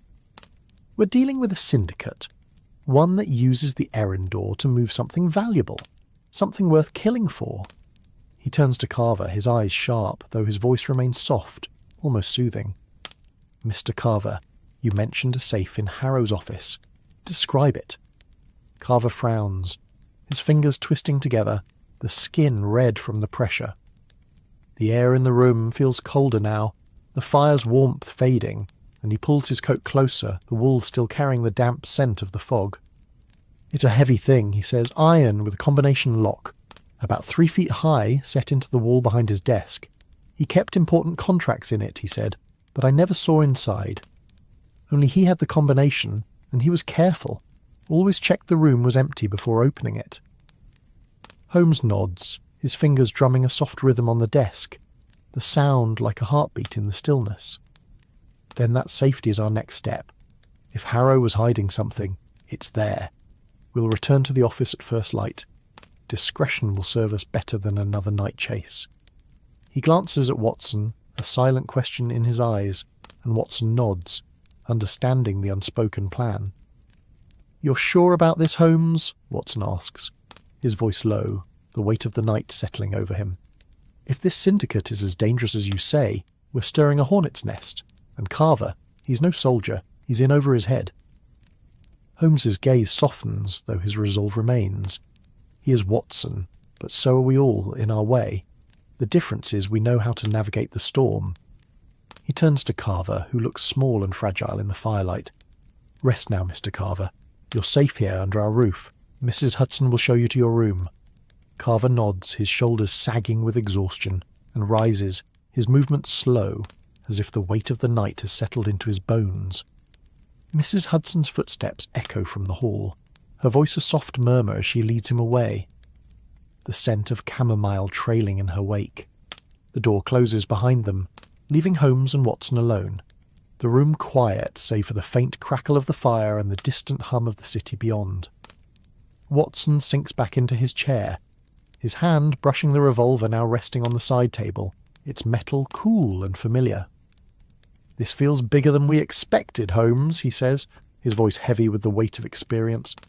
"That man in the alley, he wasn't just a hired thug. He knew you, knew your reputation, and that whistle. Someone else is out there watching." Holmes moves to the window, pulling back the curtain to reveal the fog-shrouded street below. The gas lamps glow faintly, their lights swallowed by the mist, and the air carries the faint acrid bite of coal smoke. "Indeed, Watson," he says, his voice low, almost a whisper. "We've caught their attention, and that's precisely what I wanted. A syndicate thrives in the shadows, shine a light, and they scatter, or they strike. Either way, we'll have our answers." He turns back to the desk, picking up one of the tokens, its spiral pattern catching the lamplight.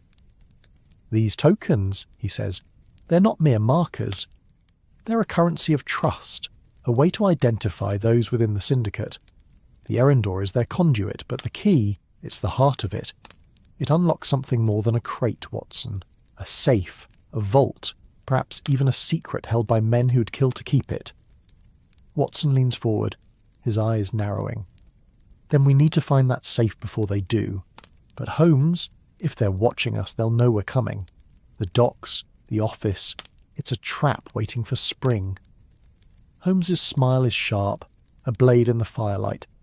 "Let it spring, Watson. A trap reveals as much as it conceals. We'll be ready." He sets the token down, his fingers lingering on its surface, and moves to his violin, resting in its open case. He picks it up, the wood smooth under his touch, and draws the bow across the strings, a single, mournful note filling the room, soft and haunting like the fog outside. The music weaves through the air, a gentle counterpoint to the tension, and Watson feels his shoulders relax, though his mind remains alert. The scent of the tea, the warmth of the fading fire, the weight of the revolver beside him, they ground him in this moment, a quiet pause before the storm. "You're playing to think," he says, a faint smile tugging at his lips. "What's the plan, Holmes?" Holmes's bow pauses, the note lingering, and he turns, his eyes gleaming with that restless energy Watson knows so well. "At dawn, we go to the office. We open the safe, and we follow the trail to Arendor. But tonight, Watson, we prepare. I'll need my files on the East India docks, and you, check your revolver. We may need it before this is over." Watson nods, rising to fetch the files from the cluttered shelves, the air thick with the smell of old leather and dust. He feels the weight of the night, the city's pulse echoing in his chest, and knows that this quiet Sunday has become something else entirely, a chase, a puzzle, a dance with danger. Describe it. Carver frowns, his fingers twisting together, the skin red from the pressure.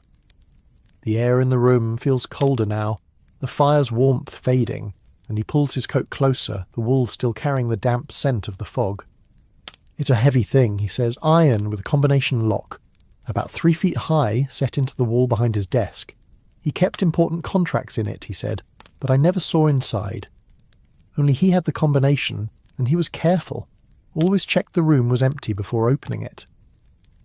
Holmes nods, his fingers drumming a soft rhythm on the desk, the sound like a heartbeat in the stillness. "Then that safety is our next step. If Harrow was hiding something, it's there. We'll return to the office at first light. Discretion will serve us better than another night chase." He glances at Watson, a silent question in his eyes, and Watson nods, understanding the unspoken plan. "You're sure about this, Holmes?" Watson asks, his voice low, the weight of the night settling over him. If this syndicate is as dangerous as you say, we're stirring a hornet's nest. And Carver, he's no soldier, he's in over his head. Holmes's gaze softens, though his resolve remains. He is Watson, but so are we all in our way. The difference is we know how to navigate the storm. He turns to Carver, who looks small and fragile in the firelight. Rest now, Mr. Carver. You're safe here under our roof. Mrs. Hudson will show you to your room. Carver nods, his shoulders sagging with exhaustion, and rises, his movements slow, as if the weight of the night has settled into his bones. Mrs. Hudson's footsteps echo from the hall, her voice a soft murmur as she leads him away, the scent of chamomile trailing in her wake. The door closes behind them, leaving Holmes and Watson alone, the room quiet save for the faint crackle of the fire and the distant hum of the city beyond. Watson sinks back into his chair, his hand brushing the revolver now resting on the side table, its metal cool and familiar. "This feels bigger than we expected, Holmes," he says, his voice heavy with the weight of experience. "That man in the alley, he wasn't just a hired thug. He knew you, knew your reputation, and that whistle. Someone else is out there watching." Holmes moves to the window, pulling back the curtain to reveal the fog-shrouded street below.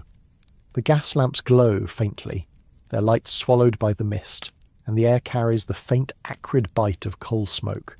"Indeed, Watson," he says, his voice low, almost a whisper. "We've caught their attention, and that's precisely what I wanted. A syndicate thrives in the shadows, shine a light, and they scatter, or they strike. Either way, we'll have our answers." He turns back to the desk, picking up one of the tokens, its spiral pattern catching the lamplight. "These tokens," he says, "they're not mere markers. They're a currency of trust, a way to identify those within the syndicate. The errand door is their conduit, but the key, it's the heart of it. It unlocks something more than a crate, Watson. A safe, a vault, perhaps even a secret held by men who'd kill to keep it." Watson leans forward, his eyes narrowing. "Then we need to find that safe before they do. But Holmes, if they're watching us, they'll know we're coming. The docks, the office, it's a trap waiting for spring." Holmes's smile is sharp, a blade in the firelight. "Let it spring, Watson. A trap reveals as much as it conceals. We'll be ready." He sets the token down, his fingers lingering on its surface, and moves to his violin, resting in its open case. He picks it up, the wood smooth under his touch, and draws the bow across the strings, a single, mournful note filling the room, soft and haunting like the fog outside. The music weaves through the air, a gentle counterpoint to the tension, and Watson feels his shoulders relax, though his mind remains alert. The scent of the tea, the warmth of the fading fire, the weight of the revolver beside him, they ground him in this moment, a quiet pause before the storm. "You're playing to think," he says, a faint smile tugging at his lips. "What's the plan, Holmes?" Holmes's bow pauses, the note lingering, and he turns, his eyes gleaming with that restless energy Watson knows so well. "At dawn, we go to the office. We open the safe, and we follow the trail to Arendor. But tonight, Watson, we prepare. I'll need my files on the East India docks, and you, check your revolver. We may need it before this is over." Watson nods, rising to fetch the files from the cluttered shelves, the air thick with the smell of old leather and dust. He feels the weight of the night, the city's pulse echoing in his chest, and knows that this quiet Sunday has become something else entirely, a chase, a puzzle, a dance with danger. Can you sense it, dear listener? The way the room holds its secrets, the violin's note lingering like a promise, the fog outside pressing against the windows. Picture yourself here, the taste of chamomile on your tongue, the feel of worn wood under your fingers, the city's heartbeat just beyond the walls. What would you do standing on the edge of a mystery with Sherlock Holmes's mind as your guide? The tale rests here, its threads drawn tight, ready to unravel further in the light of dawn. Let the music and the firelight wrap around you and drift gently toward dreams, knowing the story of this Sunday at 221 B. Baker Street will soon continue. The night has deepened over 221 B. Baker Street, and the room feels smaller now, as if the walls have drawn closer under the weight of the mystery unfolding within. The fire is little more than a glow, its embers casting a faint flickering light across the cluttered desk where Sherlock Holmes's papers lie scattered. Manifests, tokens, and cryptic notes that speak of secrets buried in London's underbelly.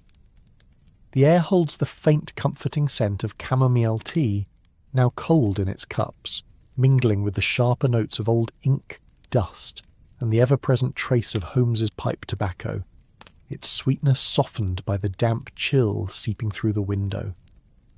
Outside, the fog has thickened, a heavy curtain that muffles the city's sounds, the distant clop of hooves, the low murmur of a watchman's call, the soft drip of water from the eaves onto the cobblestones below. Sherlock Holmes stands by the desk, his violin now resting in its case, the mournful note it played still lingering in the air like a ghost. His fingers trace the edge of a manifest, the paper rough under his touch, as he studies the symbols scrawled in the margins, spirals and lines, a code that whispers of something vast and hidden. His greatcoat, still damp from their earlier venture, hangs on the rack, its wool carrying the faint scent of the city's fog and smoke. Dr. Watson sits nearby, his revolver cleaned and loaded, resting on the side table, its metal glinting in the lamplight. The ache in his shoulder is a quiet companion, a reminder of the night's exertions, but his eyes are sharp, fixed on Holmes, watching the familiar dance of his friend's mind. The room is quiet, save for the soft rustle of papers as Holmes sifts through them, his movements precise, almost reverent. Edward Carver is gone, tucked away in the spare room under Mrs. Hudson's care, his exhausted form finally succumbing to sleep. But the weight of his story remains, heavy as the key now tucked into Holmes's pocket, its intricate etchings a silent promise of answers or danger. Watson leans forward, his chair creaking softly, the sound grounding in its familiarity. "Holmes," he says, his voice low, steady, "you're sure about the docks? The Erindor sails tomorrow, and if that man in the alley was telling the truth, we're walking into a lion's den. We need more than papers and a key to face a syndicate." Holmes's eyes flicker to Watson, a spark of amusement in their depths, though his expression remains serious. "A lion's den, Watson, is precisely where the truth hides," he says, his voice soft but edged with steel. "The Erindor is the key to this puzzle, not the one in my pocket, but the ship itself. These manifests," he taps the papers, the sound sharp in the quiet room, "suggest cargo far beyond grain or opium. The tokens, the code, the secrecy, it points to something rare, something worth killing for, and Harrow's safe may hold the final piece." Watson's brow furrows, his fingers brushing the revolver, the metal cool under his touch. The air smells of dust and ink, with a faint trace of the chamomile that lingers like a memory of comfort. "You think the safe holds more than papers," he says, his voice thoughtful. "A ledger, maybe? Names, dates, proof of who's behind this?" Holmes nods, his fingers steepling as he leans back, the lamplight casting shadows across his sharp features. "Precisely. A man like Harrow, cautious but desperate, would keep a record, insurance perhaps, against those he feared. The safe is our next move, but we must be swift. The syndicate knows we have the key, and they'll be watching." He glances at the window where the fog presses against the glass, a grey veil that hides the world beyond. "We leave at dawn, the office, then the docks, and Watson. Keep that revolver close." Watson nods, his hand resting on the weapon, its weight a quiet reassurance. "I always do," he says, a faint smile tugging at his lips. "But Holmes, what about Carver? He's no match for this. If we take him to the docks, he'll be a liability." Holmes's expression softens, though his eyes remain sharp.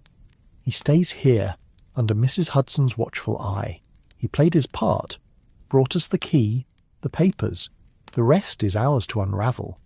He picks up a token, its spiral pattern catching the light, and turns it in his fingers as if it might speak. "These tokens," he murmurs, almost to himself, "they're a mark of trust, a bond between men who trade in shadows. But trust is fragile, Watson. and this syndicate is cracking under its own weight. Harrow's disappearance, the man in the alley, they're signs of a system breaking down. The room falls silent, the air heavy with the weight of their words.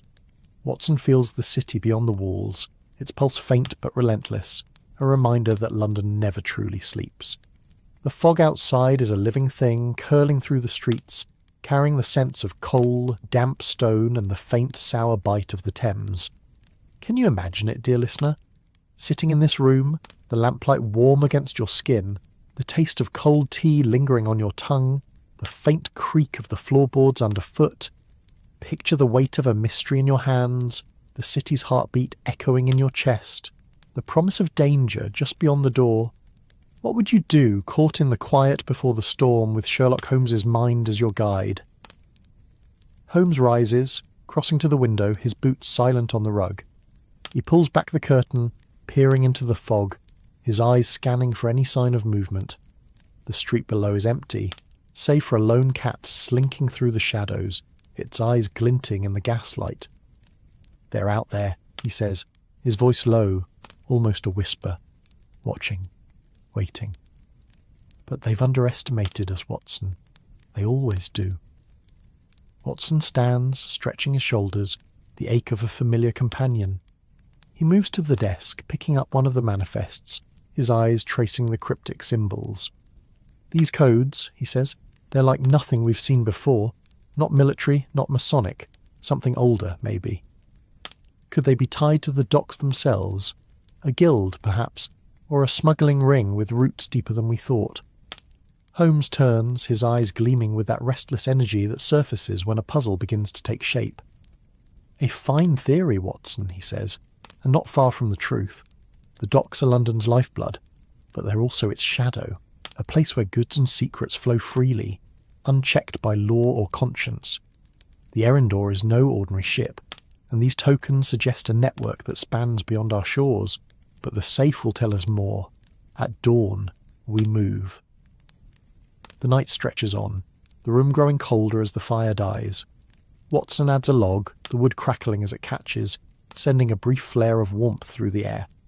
He settles back into his chair, the revolver within reach, and watches Holmes, who has returned to the papers, his pen scratching notes in the margins, each stroke precise, deliberate. The air smells of burning wood now, mingling with the dust and ink, and Watson feels the weight of the hours, the city's quiet menace pressing against the walls. "Holmes," he says, his voice soft, almost hesitant, "do you ever wonder if we're in too deep? This syndicate, these men who don't forgive, they're not like the petty thieves we've chased before. This feels different." Holmes pauses, his pen hovering over the paper, and looks at Watson, his expression unreadable but his eyes warm, a rare glimpse of the man beneath the machine. "We're always in too deep, Watson," he says, his voice quiet but firm. "That's where the truth lives, in the depths where others fear to tread. But you're here, and that's enough." He returns to his notes, the moment passing, but Watson feels a quiet resolve settle over him, the bond between them stronger than any danger. The clock on the mantel ticks softly, marking the hours until dawn. Watson rises, crossing to the sideboard to pour a measure of brandy, the sharp, sweet scent cutting through the room's heaviness. He offers a glass to Holmes, who shakes his head, his focus unbroken. Watson sips, the warmth spreading through his chest, and settles back, his eyes drifting to the window, where the fog seems to pulse with secrets of its own. Can you feel the quiet, dear listener? The way the room holds its breath, the lamplight casting shadows that dance like ghosts, the faint taste of brandy lingering in the air. Imagine sitting here, the weight of a revolver at your side, the city's fog pressing against the glass, the promise of answers waiting in the dawn. What would you do, standing on the edge of a mystery that could unravel a city's secrets? They prepare in silence, Holmes sorting papers, Watson checking his revolver once more, the routine a comfort against the unknown. The night is theirs for now, a fragile pause before the plunge, and they settle into it, Two men bound by trust and purpose, ready to face whatever lies beyond the fog.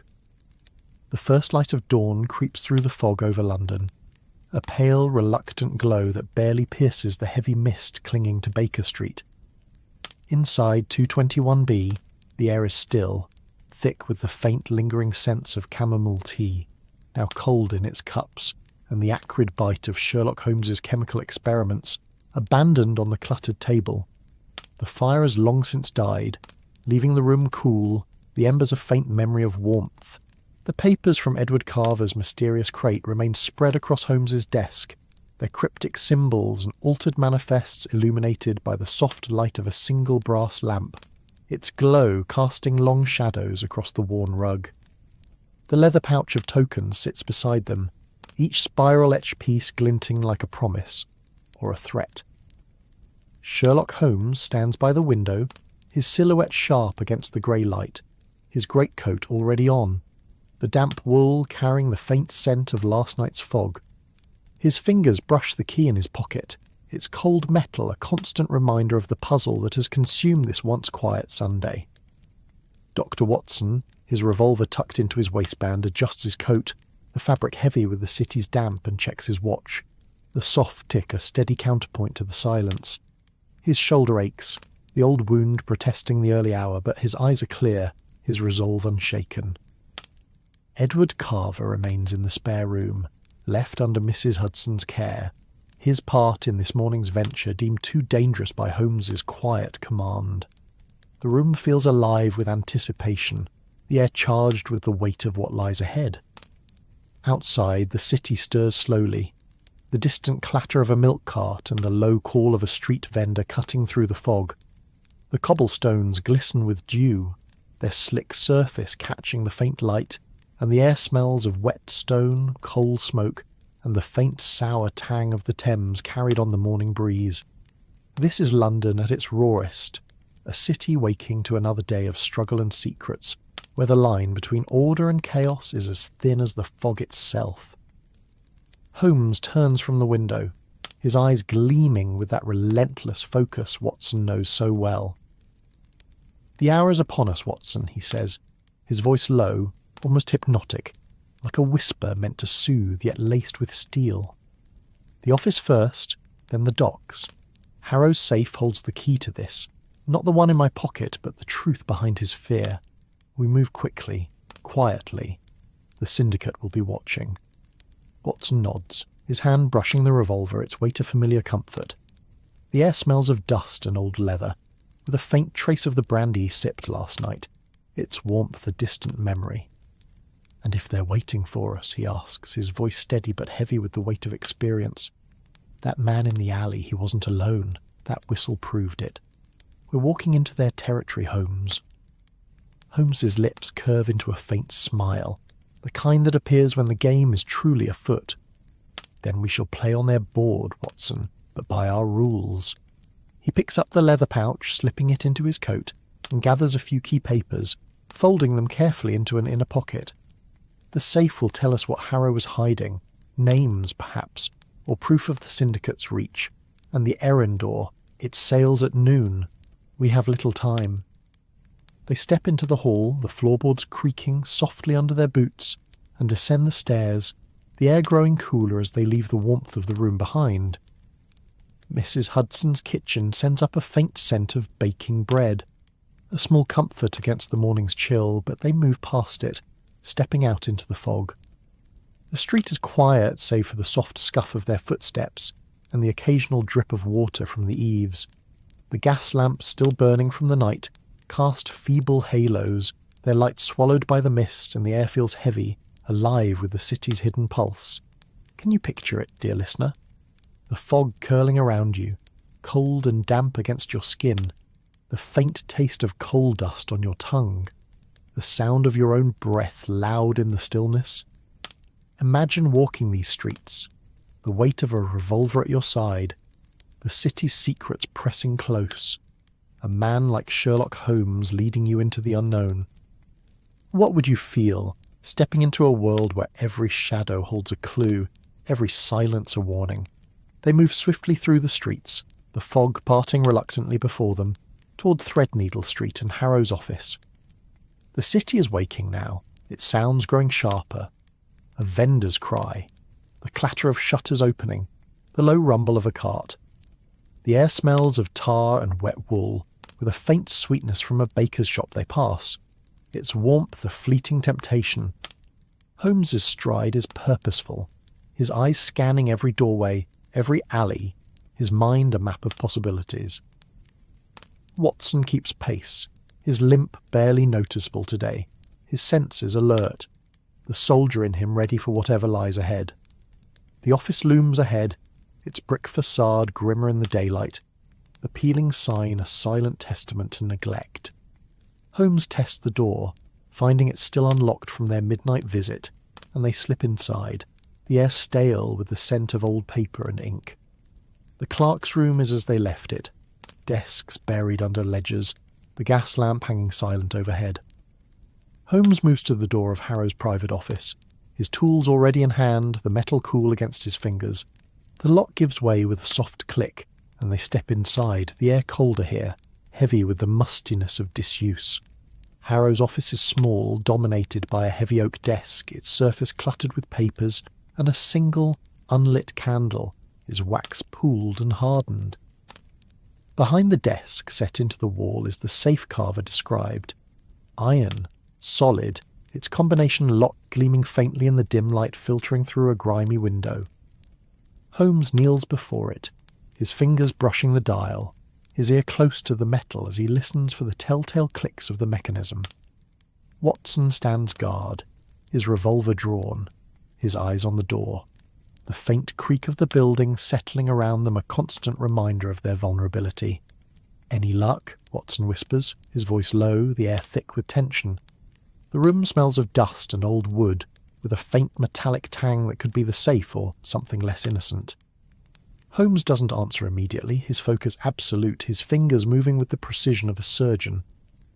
The dial turns, slow and deliberate, and then a soft thud, the sound of tumblers aligning.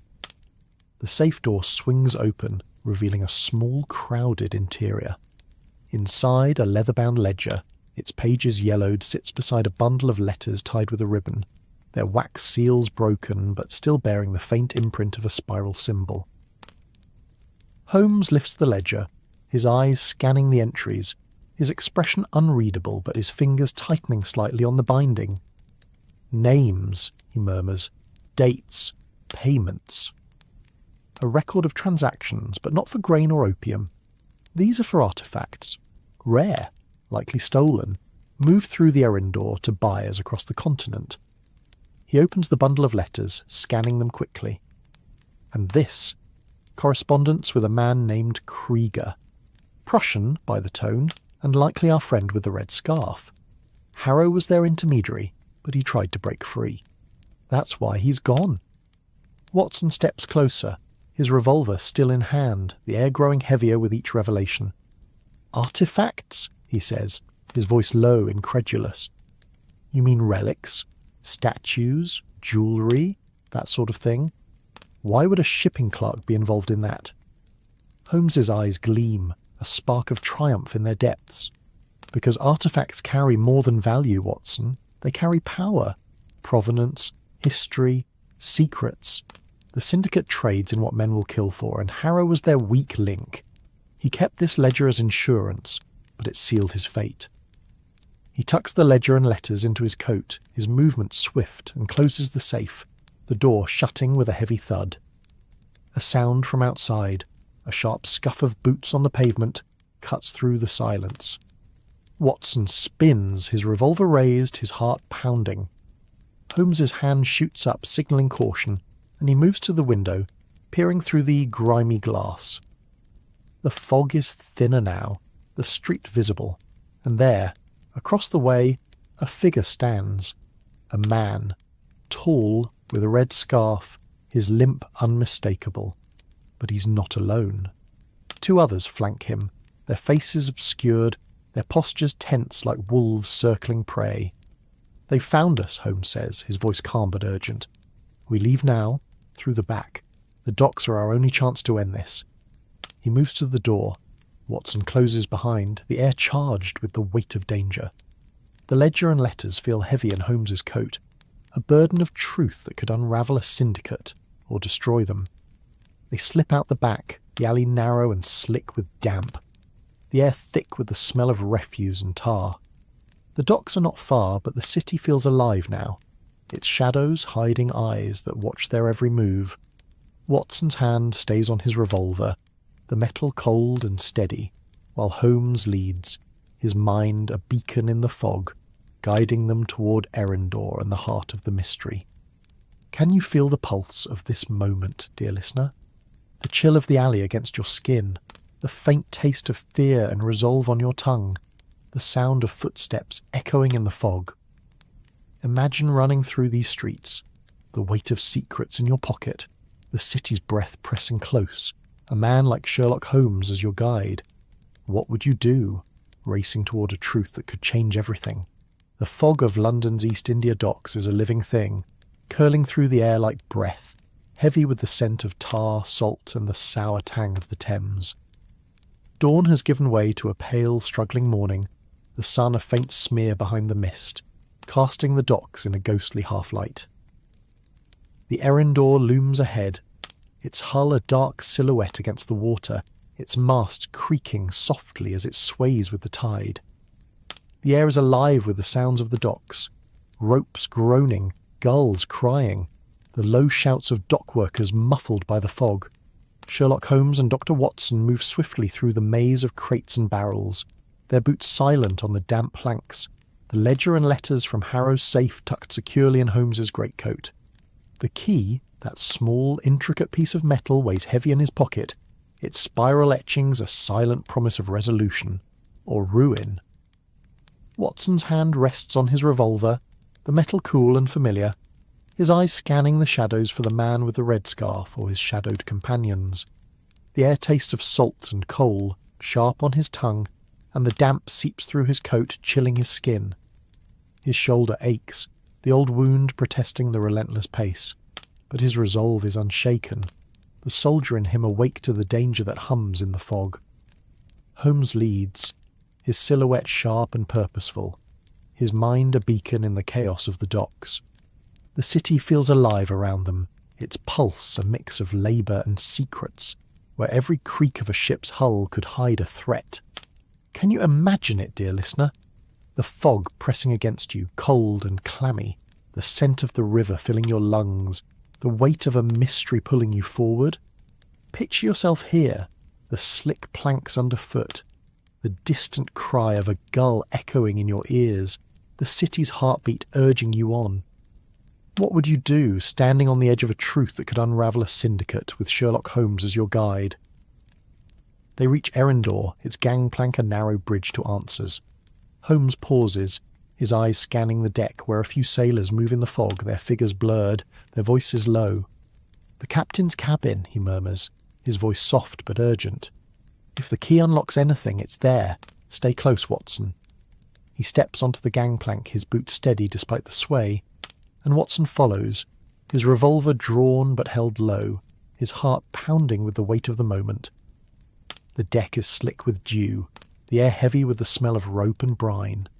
A sailor glances their way, his face weathered, his eyes narrowing, but Holmes moves past him with the confidence of a man who belongs, his coat blending with the fog. The captain's cabin is at the stern, a small door marked with a faded brass plate. Holmes tests the handle, finding it locked, and produces the key, its etchings glinting faintly as he slides it into the lock. The mechanism clicks, smooth and precise, and the door swings open, revealing a cramped room lit by a single lantern, its light casting shadows across a cluttered desk and a narrow bunk. Inside, the air smells of tobacco and old wood, with a faint metallic tang that could be rust or blood. A safe sits in the corner, smaller than Harrow's but heavier, its surface etched with the same spiral pattern as the key. Holmes kneels before it, his fingers deft, his ear close to the metal as he turns the key. The lock yields with a soft thud, and the door opens to reveal a single object, a small ornate box, its surface inlaid with ivory and gold, its lock matching the key's design. Holmes lifts it, his movements reverent, and opens it to find a collection of papers, each marked with a spiral symbol and a single heavy medallion, its surface engraved with a name, Krieger. Watson leans closer, his breath catching, the air thick with the weight of discovery. Krieger, he whispers, his voice low. The man from the letters, the Prussian. This is the proof, isn't it? The syndicate's leader. Holmes nods, his eyes gleaming with triumph. Not just proof, Watson, the heart of their operation. These papers detail shipments of stolen artifacts moved through the errand door to buyers in Berlin, Paris, Vienna. Krieger is the linchpin, and Harrow was his pawn until he tried to break free. He tucks the papers into his coat, the medallion in his pocket, and closes the box, its lock clicking shut. A sound from the deck, a sharp whistle, the same as in the alley, cuts through the silence. Watson spins, his revolver raised, his heart pounding. "They're here," he says, his voice steady despite the tension. Holmes moves to the door, peering out, his eyes narrowing as he spots 3 figures emerging from the fog. The man with the red scarf, his limp pronounced, flanked by 2 others, their hands hidden in their coats. "Time to move," Holmes says, his voice calm but urgent. They slip out of the cabin, the deck slick underfoot, and make for the gangplank, but the figures block their path, their faces obscured by the fog. The man with the red scarf steps forward, his scar visible now, a jagged line across his cheek. "You've gone too far, Mr. Holmes," he says, his voice low, accented. "The key, the papers, hand them over, and you walk away." Holmes's smile is sharp, a blade in the fog. "You mistake me for a man who bargains," he says. "You're Krieger's errand boy, nothing more. Tell me where Harrow is, and I may let you keep your freedom." The man's eyes narrow, his hand moving to his coat, but Watson is faster, his revolver trained on the man's chest. "Don't," he warns, his voice hard, the soldier's calm settling over him. The air is thick with tension, the fog swirling around them, the scent of brine and fear sharp in their lungs. The man hesitates, his companions shifting, their hands twitching toward hidden weapons. Then, from the fog, a new sound, a low shout, the thud of boots on the dock. The irregulars, Holmes's network of street boys, emerge, their small forms darting through the mist, shouting warnings to draw attention. The man with the red scarf curses, his eyes darting to the approaching dock workers, and he signals his companions to retreat, their figures vanishing into the fog. Holmes and Watson don't pursue, their prize already secured. They move quickly, slipping off the errand door and back into the maze of the docks, the papers and medallion heavy in Holmes's coat. The fog closes around them, the city's pulse steady now, its secrets exposed. They return to Baker Street as the sun finally breaks through, the fog lifting to reveal a city waking to a new day. Back in 221B, the fire is rekindled, its warmth pushing back the morning's chill. Holmes spreads the papers on his desk, his fingers tracing the names and dates, his mind already piecing together the syndicate's network. Watson sits, his revolver now back in its case, the ache in his shoulder easing in the fire's glow. "What now, Holmes?" he asks, his voice soft, the weight of the night lifting. "Krieger's out there and Harrow's still missing." Holmes leans back, his eyes half closed, a rare moment of stillness. "We've struck a blow, Watson. The papers will go to Lestrade, the medallion to Mycroft. The syndicate will scatter, and Krieger will run. As for Harrow..." He pauses, his expression softening. "I suspect he's alive, hiding, perhaps in fear for his life. We'll find him, in time." The room settles into a quiet calm, the air warm with the scent of burning wood and the faint sweetness of tea brewing downstairs. The mystery, for now, is resolved. The key secrets laid bare. Watson feels the city beyond the walls, its heartbeat steady, its shadows less menacing in the light of day. Can you feel it? The warmth of the fire, the weight of a mystery solved, the city's breath softening as the fog lifts.